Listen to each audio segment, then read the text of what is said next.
বিসমিল্লাহির রহমানির রহিম। আমি আর আমার মেয়ে ঘুরতে বের হয়েছি।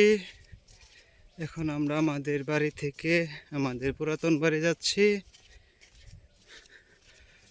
সামিয়া তার দাদুমাকে দেখবে, এর জন্য বের হয়েছে।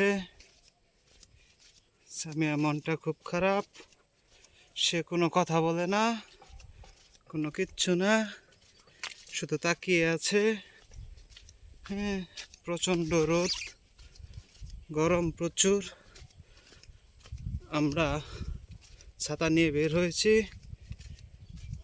অনেকটা রাস্তা হেঁটে যেতে হবে, নাই কোনো গাড়ি, নাই কোনো কিচ্ছু। আমরা যাচ্ছি দুজন মিলে।